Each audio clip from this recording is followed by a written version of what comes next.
প্রিয় BA fourth এবং six সেমিস্টারের ছাত্রছাত্রীরা, ফোর্থ সেমিস্টারের ছাত্রছাত্রীরা কেন বললাম, ফোর্থ সেমিস্টারে অনেকেরই সাপ্লিমেন্টারি এক্সাম রয়েছে এই পেপারটিতে, অনেকেই তোমরা বলেছো। এবং সিক্স সেমিস্টারে যারা উঠেছো ফিফথ সেমিস্টারে পরীক্ষা দিয়ে, তোমরা জানো প্রিভিয়াস সেমিস্টারে তোমাদের ফিফথ সেমিস্টারে আমি যে পলিটিক্যাল সায়েন্সের সাজেশনগুলো তোমাদের দিয়েছিলাম সেগুলো 100% কোশ্চেন কমন এসছে এবং উত্তরগুলো পেয়েও তোমরা অনেকটাই ভালো ফিডব্যাক দিয়েছো। হ্যাঁ স্যার, আপনার উত্তরগুলো এতটাই সুন্দরভাবে সাজানো থাকে, গোছানো থাকে যে পড়লেই আমরা সবকটা অ্যান্সার টাইম মতো গিয়ে লিখে দিয়ে আসতে পারি, কারণ টাইম ম্যানেজমেন্ট করে সেই উত্তরগুলো তৈরি করা হয়, তার জন্য একটু সময় লাগে। ঠিক আছে, একটু সময় লাগে। এগুলো এমন নয় যে গুগল থেকে সার্চ করে গিয়ে বসিয়ে দাও কোনো বই থেকে হুবহু টুকে দিয়ে কপি পেস্ট, এরকম নয়। আমরা টেক্সট বইগুলো ভালো করে স্টুডেন্টদের পড়িয়ে সেগুলোকে দেখি কোনটা প্রবলেম হচ্ছে, সেই শব্দগুলোকে চেঞ্জ করি, লাইনগুলো অনেক চেঞ্জেস থাকে।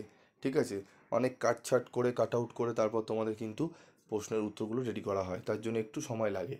তো চলো আজকে আমি তোমাদের এই পলিটিক্যাল সায়েন্সের SEC B2 basic research method এই সাবজেক্টটি থেকে আমি তোমাদের গুরুত্বপূর্ণ প্রশ্ন এবং উত্তরগুলো নিয়ে আলোচনা করব।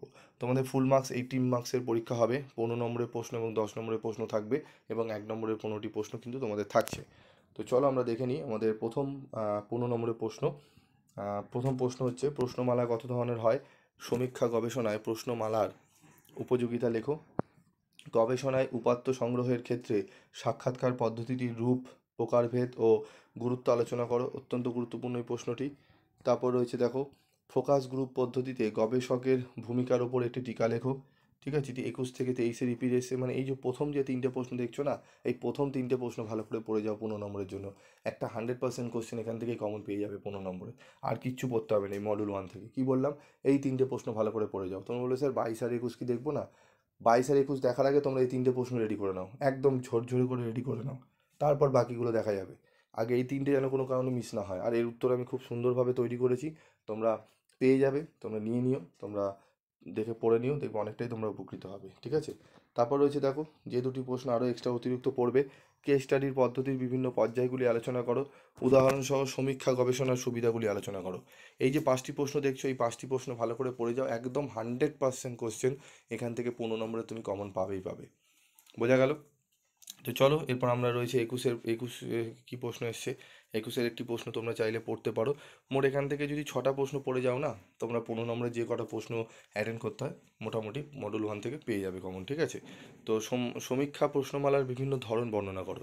এই 6টি প্রশ্ন খুব ভালো করে তোমাদের কিন্তু রেডি করতে হবে। ঠিক আছে, তারপর রয়েছে দেখো 7 নম্বর প্রশ্ন, বিভিন্ন প্রকারের কেস স্টাডিগুলি কি বর্ণনা করো। ঠিক আছে, বিভিন্ন প্রকারের কেস স্টাডিগুলি কি বর্ণনা করো। তো টোটাল এখানে 7টা প্রশ্ন রেখেছি, তার মধ্যে প্রথম 4টে প্রশ্ন VVI প্রশ্ন, যে 4টি প্রশ্ন পড়লে একদম তোমরা প্রশ্ন অনেকগুলোই কমন পাবে। সেই প্রশ্নগুলো একটু ভালো করে রেডি করে নিও। ঠিক আছে, আর যারা এই 7টি প্রশ্ন করে নেবে তাদের তো আর কোনো কথাই নেই, চিন্তার কোনো কারণ নেই, তারা একদম রেডি করে নিতে পারে, মানে ভালো পরীক্ষা হবেই তাদের। ঠিক আছে, তো চলো এরপর আমরা দেখে নেবো আমাদের 10 নম্বরের প্রশ্ন কি রয়েছে। 10 নম্বরের প্রশ্ন দেখে নেবো, ইম্পর্টেন্ট 10 মার্কস কোশ্চেন। কেস স্টাডির যে কোনো একটি প্রকার বর্ণনা করো। ঠিক আছে, প্রশ্নটি পড়বে। ফোকাস গ্রুপ পদ্ধতির ব্যবহারগুলি আলোচনা করো, এই প্রশ্নটি ভালো করে পড়বে। একটি উত্তম প্রশ্নমালার বৈশিষ্ট্যগুলি কী কী?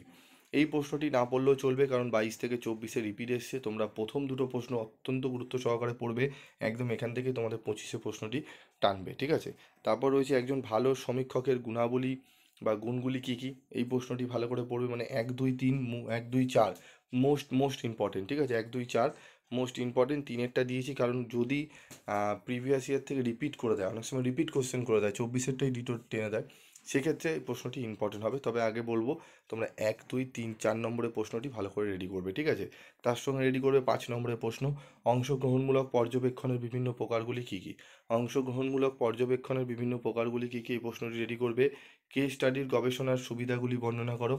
কেস স্টাডির গবেষণার সুবিধাগুলি বর্ণনা করো। ঠিক আছে, এই প্রশ্নটি 22 থেকে 24-এ রিপিট এসে, তার মানে এখান থেকে মোট 4টে প্রশ্ন পড়লেই তোমরা প্রশ্ন কমন পেয়ে যাবে। ঠিক আছে, 1 2 পড়বে, 4 5 পড়বে, 1 2 4 5। ওকে, বোঝা গেল?